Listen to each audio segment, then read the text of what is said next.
نازل کیا ہم نے اسے قائم نہیں کرتے تو تمہاری کوئی بنیاد ہی نہیں۔ اس کو میں یوں بھی کہا کرتا ہوں کہ تمہارا منہ ہی نہیں کہ ہم سے دعا کرو، تمہاری دعا تمہارے منہ پر دے ماری جائے گی۔ کس منہ سے دعا کرتے ہو؟ تم نے ہمارا قانون، ہماری ہدایت جو ہم نے دی تھی اسے تو نافذ کیا ہی نہیں۔ لستم علی شیء۔ پاکستان کی اس وقت صورتحال یہ ہے۔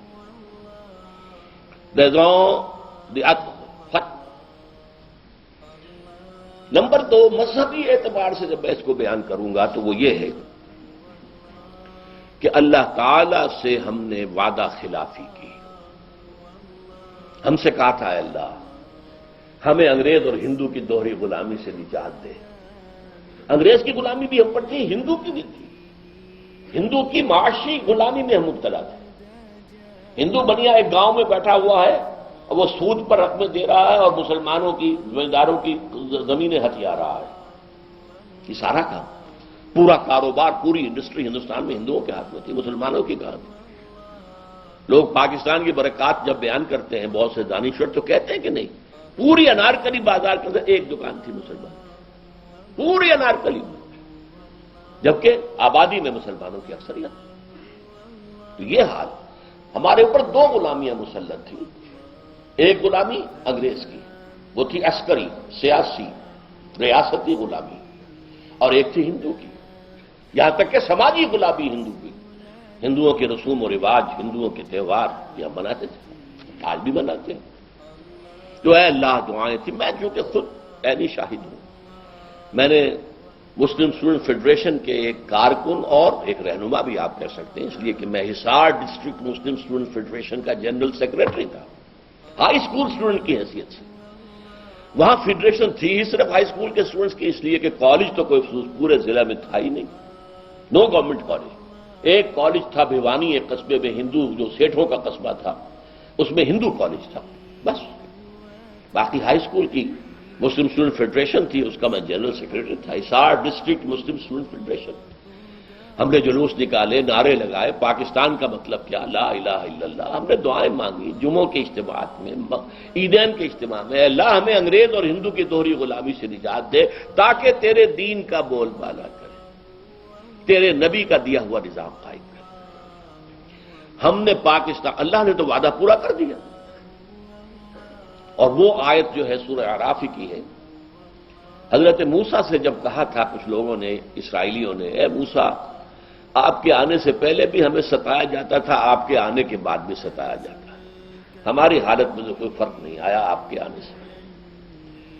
تو انہیں جواب دیا گیا، اللہ تعالیٰ نے جواب دیا، قل اے موسیٰ ان سے کہہ دو، عسیٰ ربکم ان یہلک عدوکم، اب قریب ہے وہ وقت کہ تمہارا رب تمہارے دشمن کو ہلاک کر دے، فرعون اور اس کے لاؤ لشکر کو تباہ کر دے، غرق کر دے، وَيَسْتَخْلِفَكُمْ فِي الْأَرْضِ، زمین میں تمہیں حکومت دے، طاقت دے، فَيَنْظُرَ كَيْفَ تَعْمَلُونَ، پھر دیکھے گا تم کیا کرتے ہو۔ اسی امتحان میں ہم 56.5 برس گزار چکے ہیں اور ہم نے اللہ سے وعدہ خلافی کی۔ اس وعدہ خلافی کا نتیجہ میں نے آیات جو پڑھی ہیں شروع میں، سورہ توبہ کی 3 آیات۔ دنیا میں کوئی قوم اجتماعی طور پر اللہ سے کوئی وعدہ کر کے وعدہ خلافی کرے تو اس کی سزا کیا ملتی ہے؟ اس قوم میں اجتماعی طور پر نفاق اور منافقت کا مرض پیدا کر دیا جاتا ہے۔ نفاق اور منافقت جو کفر سے بھی زیادہ ناپسند ہے اللہ۔ ان المنافقین فی الدرک الاسفل من النار، منافقین جو ہے وہ جہنم کے سب سے نچلے درجے میں ہوں گے، جس کے لیے کہ حضور کی شفاعت سے انہیں محروم کیا گیا۔ استغفر لہم او لا تستغفر لہم لن یغفر اللہ لہم، آپ چاہے استغفار کریں ان کے لیے چاہے نہ کریں۔ اور سورہ توبہ میں تو ہے ان تستغفر لہم 70 مرۃ، آپ 70 مرتبہ بھی استغفار کریں گے تب بھی ہم معاف نہیں کریں گے۔ وہ ہے منافق۔ چنانچہ ان آیات میں کیا کہا گیا، میں نے بارہا اس کو بیان کیا ہے، وَمِنْهُمْ مَنْ عَاهَدَ اللَّهُ، مدینے کے منافقوں میں ایک قسم ان کی ہے جنہوں نے اللہ سے ایک عہد کیا تھا، لَئِنْ آتَانَا مِنْ فَضْلِهِ، اگر اللہ ہمیں اپنے فضل سے نواز دے گا، غنی کر دے گا، دولت مند کر دے گا، لَنَصَّدَّقَنَّ، خوب صدقہ خیرات کریں گے، وَلَنَكُونَنَّ مِنَ الصَّالِحِينَ، اور ہم نیک لوگوں میں سے ہو جائیں۔ فلما آتاہم من فضلہ، جب اللہ نے انہیں اپنے فضل سے نواز دیا، بخلوا بہ، اب بخل سے کام لیا، تجوریوں کے دروازے مقفل، بخلوا بہ، اور انہوں نے اللہ سے اعراض کیا۔ اس لیے اللہ تعالی نے فعاقبہم نفاقا فی قلوبہم، اللہ نے ان کے دلوں میں نفاق کی بیماری پیدا کر دی۔ الی یوم یلقونہ، یہ خطرناک ترین الفاظ ہیں اس صورت کے۔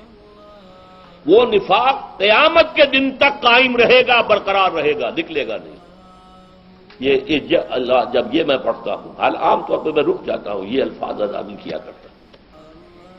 عاقبہم نفاقا فی قلوبہم پہ بات ختم کرتے ہیں، اس لیے آگے کے الفاظ لرزہ طاری کرتے ہیں۔ الی یوم یلقونہ، اس دن تک جو ملاقات کا دن ہوگا قیامت کے، اس وقت تک نفاق یہ رہے گا۔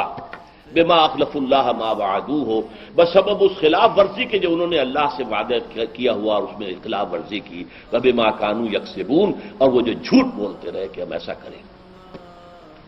تو پاکستانی قوم اس وقت اس اعتبار سے اجتماعی